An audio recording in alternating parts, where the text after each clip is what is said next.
भाइयों, कैसे हो मित्रों।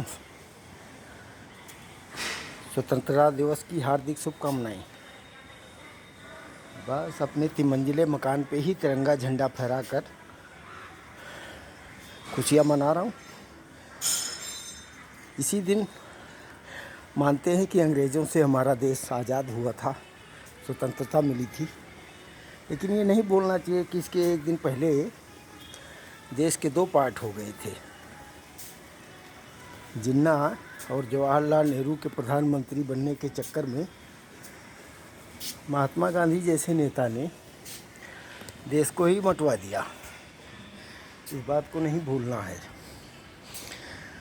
कम से कम 10 लाख लोगों की जान गई है इस बंटवारे के दौरान। हम में से कोई भी उस समय पैदा नहीं रहा होगा, ना भी जीवित है, ना किसी ने वो दुर्दशा देखी होगी।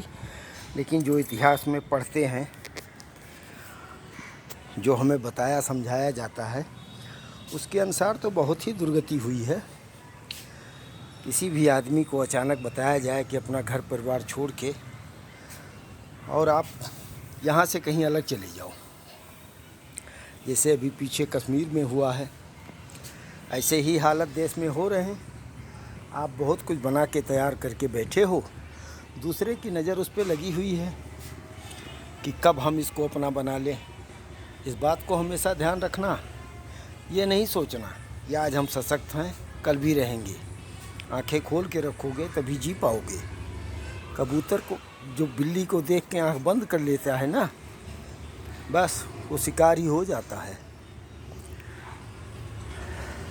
नेता नगरी तो पता नहीं क्या क्या बोलती और कहती रहती है, आपको एक बनाने की कोशिश करेगी।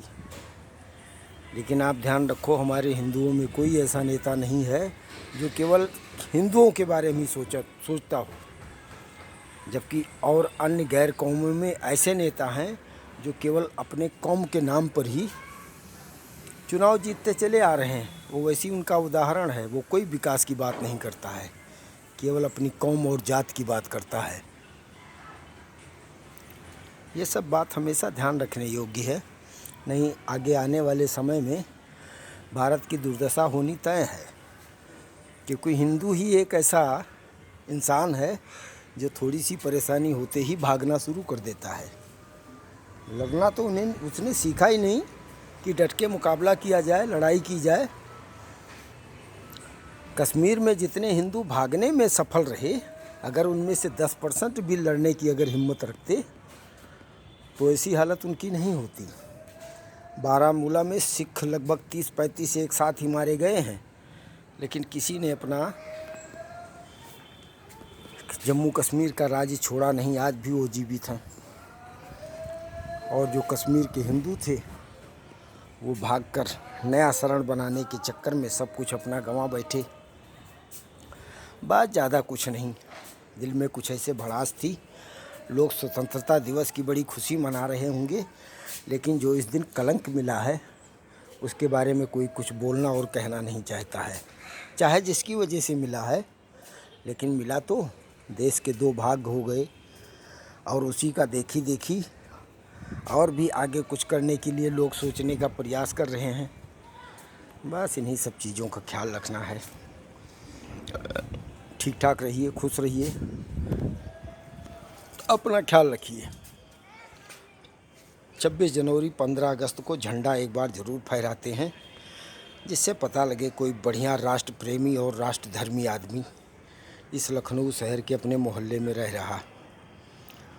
और किसी घर में कोई तिरंगा नहीं दिखाई देगा। देखिए आसपास इतने बड़े बड़े मकान हैं, 5 मंजिला 4 मंजिला, कहीं नहीं है, कहीं एक भी कोई झंडा नहीं दिखाई देगा।